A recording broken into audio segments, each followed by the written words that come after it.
Kumusta sa lahat mga kaibigan sa channel na Velor?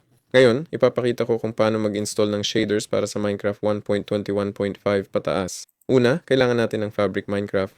I-download natin ito para sa 1.25. Pindutin ang download, download for Windows. Ayan, i-download na. Download Universal Jar, pwede rin. Kailangan din natin ng AP.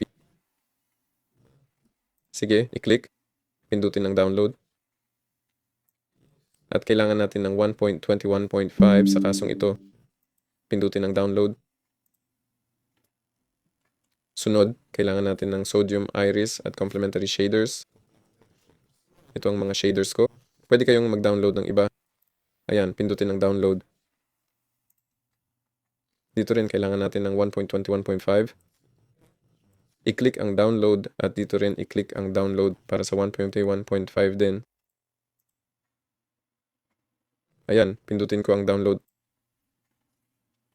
Tapos maghintay. Nag-uumpisa na ang pag-download.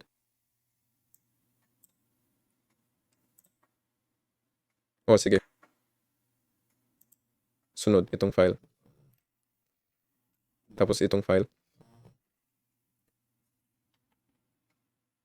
At syempre, ang AP mismo. Pagkatapos, kailangan nating buksan ang Minecraft Launcher.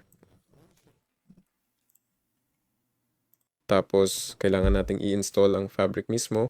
Para dito, pumunta sa Downloads. Ayan ang Downloads. Punta tayo, i-download ang Fabric. I-install.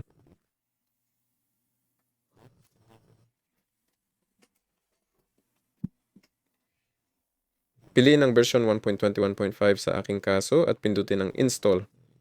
Pindutin ang Oo. Isara. Dito piliin ang Fabric 1.21.5. Mayroon na tayong Fabric Loader 1.21.5. Pindutin ang Installations. Dito, pindutin kung saan 1.21.5 sa aking kaso. Oo, buksan ang folder ng Installations. Dito, kailangan nating buksan ang folder na Mods.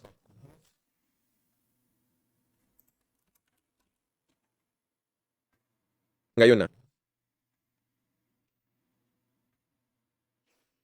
Eto na. At i-drag dito ang tatlong file. Pagkatapos, pwede nang isara ang folder at buksan ang Minecraft.